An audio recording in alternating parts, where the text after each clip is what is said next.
was a pretty solid week for hockey. In fact, we got a lot of stuff to talk about today. Start off with something simple: the new divisions. Now, of course, we have Pacific, Central, Atlantic, and Metropolitan. God, I don't know why they picked that name. A little conflicted about that one. Teams stayed roughly the same. I mean, kind of what we all expected to see. All of our East Coast big city teams going to Metropolitan. Uh, I don't like that name. It just doesn't quite flow off the tongue the way I wish it would. That's not important right now. What is important is the other big announcement this week was Sochi 2014 and NHL players being allowed to play there. Now, this has happened fairly often in the past. Now, but what I'm seeing is that everyone was happy about this. Everyone was seriously ready to go here. Players wanted it, fans wanted it, coaches wanted it, but it took a long time to go through. Now, apparently, that's a rather tedious process. I don't want to get into that because I just don't care enough about the deal itself. But what it does mean is that Olympic hockey in Sochi 2014 is going to be insane. Of course, all our powerhouse countries are going to be back. We got Canada, the U.S., Sweden, Russia, Finland, Slovakia, everyone you're used to seeing dominate the hockey world, right? So I started digging around and I thought Team Canada this year might be rather threatening compared to most other years. Of course, as a Canadian, I would say that every year, but this year sounds like they're doing pretty good. So I thought I'd sit down and give you a little bit of an idea on what our first lines would be on all sections. So, like, on left wing, in my mind, we should have Rick Nash, Crosby at center, and Steven Stamkos on right wing. Seems right. I think everyone can agree that's a feasible first line of defense. Pretty solid. Now, defense I had a little bit more trouble with Subban, obviously, on our left side, and either Duncan Keith or Brett Seabrook on the other side. I was a little conflicted about that. I'm not even a big Blackhawks fan myself, but I feel like Seabrook is definitely one of the guys we're going to want to go with. Keith could always step in, too.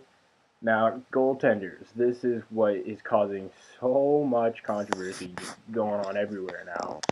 And we're thinking Team Canada, our top four most likely are going to be Crawford, Price, Fleury, and maybe Reimer will sneak his way in there too. I don't know how that'll happen.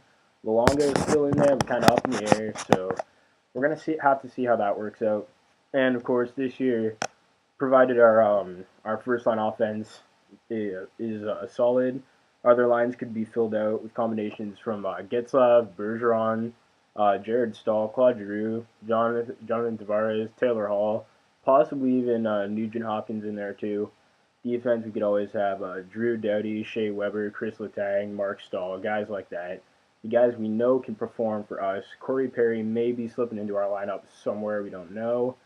But of course, I will definitely get back to you guys when that line is sorted out for sure. And yes, we're definitely going to have to see what happens there. I don't have too much else to say this week, which is unfortunate because so much happened. But of course, there's articles everywhere. I'll post links to some of those in the description. Uh, oh yeah, there's a thing. I don't know why this popped into my head now, but Finland is another country we're gonna have to be watching a little bit this year.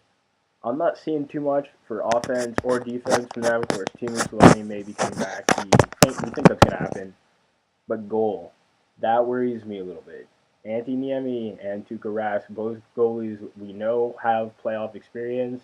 Both guys we know are tough, flexible. They can definitely perform in the net. We know we can get past them. We know there are ways to get past them. But I don't know. I feel like that's going to be the big strong point in our European front or our Scandinavian front this year.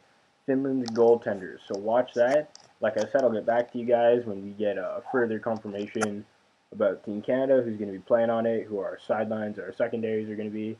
And I'll definitely keep you guys posted on the U.S. too. Not because I want to, but because I have U.S. followers, U.S. fans. I don't want to piss them off because, Canada sucks. Oh, fuck you guys. No, but the U.S. will be another team we're going to have to watch. Guys, obviously, all playing NHL. Definitely people to keep tabs on.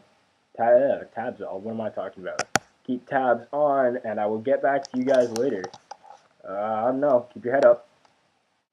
One other quick thing, guys, just that while I got your attention here while you're out here, do follow me on Twitter, Michael Mitchie H. I'll put a link to that in the description. I talk hockey there. Obviously, lots of Leaf stuff, lots of Bruins stuff. Oilers come up sometimes too. I know I float around on teams a bit, but that's what things are lying at this point. You'll get hockey, you'll get a bit of other stuff.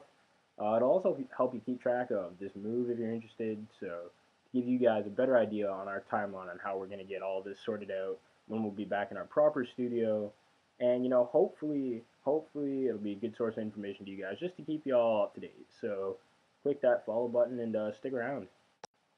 And of course, guys, as always, be sure to hit like, hit subscribe. I know you want to, you don't have to, but come on, you know you want to. You want to follow this.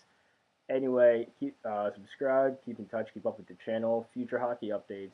I'll be here. Hope to see you too.